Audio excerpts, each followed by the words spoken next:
దేవుని యొక్క సన్నిధిలో ఈరోజు నువ్వు ఉన్నావా లేదా? అయితే ఇజ్రాయేలుతో యెహోవా దేవుడు మాట్లాడుతున్నాడు అనమాట. ఏమని మాట్లాడుతున్నాడు ఆయన? మీరు తిన్నను ఆకలి తీరట్లేదంట, నీళ్లు తాగినను దాహం తీరట్లేదంట, బట్టలు వేసుకున్నను చలి ఆగట్లేదంట, పని చేసి బాగా సంపాదించినా సరే వారంటే ఎక్కడ వేసినట్టుందంట? చిల్లి సంచిలో వేసినట్టుందంట. ఇది వాళ్ళ పరిస్థితి. ఎందుకని? దేవుని యొక్క సన్నిధికి వారు దూరం అయ్యారు. ఏమండి, వారి జీవితాలు ఎలా ఉన్నాయి నేను చెప్పనా? ఎవరైనా చాలామంది అనుకుంటారు, రబ్బా నా జీవితం ఒక్క రోజన్నా బాగోలేదే, ఒక్క రోజన అబ్బా ఈరోజు ఏం గడిచింది అనడానికి లేదే అని అనుకుంటామే.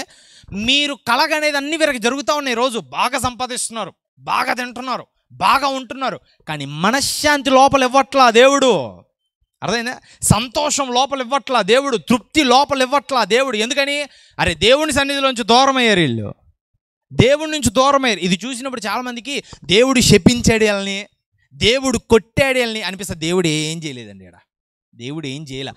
దేవుని సన్నిధిలో నుంచి నేను దూరంగా వస్తే దేవుని ఆశీర్వాదాలు కూడా నాకు దూరం అవుతాయి. దేవుడిని అక్కడ వారు ఇగ్నోర్ చేశారు. గుర్తుపెట్టుకోండి, దేవుని సన్నిధి ప్రసన్నత వారి మీదకి రాకుండా వారు ఏం చేశారంటే, ఇంకా టైం ఉందిగా దేవుని దగ్గరికి రావడానికి, ఇంకా సమయం ఉందిగా మందిరాన్ని కట్టుకోవడానికి, ఇంకా ఇప్పుడు ఎందుకులే రేపు చూద్దాం, ఇప్పుడు ఎందుకులే ఎల్లుండి చూద్దాం, ఇప్పుడు ఎందుకులే ఒక వారం తర్వాత చూద్దాం, ఒక నెల తర్వాత చూద్దాం. అంటే అర్థం ఏంటి? ఇగ్నోర్ చేయడం. అంటే ఒక కైండ్ ఆఫ్ ఏమంటారంటే నిర్లక్ష్యం చేయడం దేవుని పని. ఇప్పుడు దేవుణ్ణి నిర్లక్ష్యం చేసినప్పుడు దేవుడి నుంచి వచ్చేటువంటి ఆశీర్వాదాలను కూడా నిర్లక్ష్యం చేసినట్ట కాదా? అవునా? అలాంటప్పుడు దేవుడు దూరం అయినప్పుడు ఆశీర్వాదాలు కూడా దూరం అవుతాయండి. గుర్తుపెట్టుకోండి, దేవుణ్ణి నిర్లక్ష్యం చేయడం అంటే సింపుల్గా మీకు మాట చెప్తా. దేవునికి నాకు మధ్యలో గోడ కట్టుకున్నా.